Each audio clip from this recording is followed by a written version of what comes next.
cyber drug of choice is called Twitter. I returned from a trip to the Gulf Coast. One of those ways is through Facebook, through Twitter. The Taliban offensive in full effect. This is it, and see you in July. She doesn't have blonde hair, and I'm into blonde, so... Social networking sites will offer the best lines of communication. Supposedly, it is the next big thing. It's called Twitter. You do have a Facebook page, Stan! Campus Reject.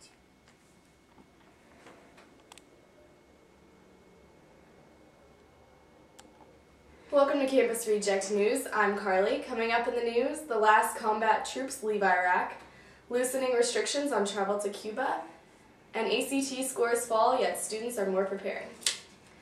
The last U.S. combat troops in Iraq have officially been pulled out after 7.5 years of active combat duty. Over those years, 4,400 American service members and Iraqis have been killed.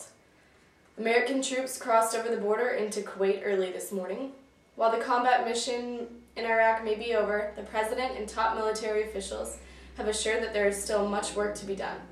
50,000 troops will remain in Iraq to participate in development and help to maintain order. President Obama may be planning to ease long-time restrictions on U.S. travel to Cuba. Officials have hinted that the president will soon be announcing that certain travel to Cuba and money flow from relatives to the country will be more easily facilitated. The new lighter restrictions will allow for students, athletes, and humanitarian groups to travel more freely to Cuba, but general tourism will not likely be permitted.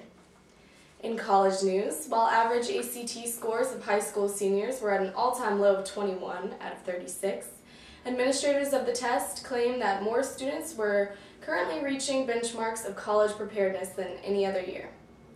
While 3 out of 4 students would need some remedial courses in at least one subject, most students pass the benchmarks required for success in college-level courses. In entertainment news, after being spotted canoodling in Las Vegas this past weekend, Kat Von D of the TV show LA Inc. has tweeted that she and Sandra Bullock's ex, Jesse James, are indeed dating. However, just minutes after posting the tweet, the tattoo artist deleted the text, but the damage had already been done and the quote had spread like wildfire.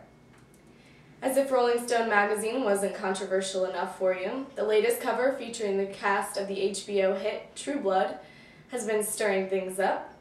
The cover features Stephen Moyer, Anna Paquin, and Alexander Skarsgård completely in the nude and groping each other while covered in blood. We're sure that next month's cover will feature Bella, Jacob, and Edward doing the same thing.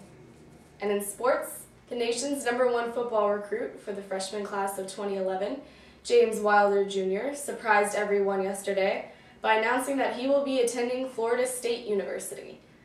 The high school senior was expected to go to Georgia Tech or the University of Florida, but chose FSU because of its proximity to his family in Tampa. That's a wrap. If you've got a comment on any of these stories, you can keep the conversation going by joining us on Twitter @Campus Reject. Thanks, we'll see you tomorrow.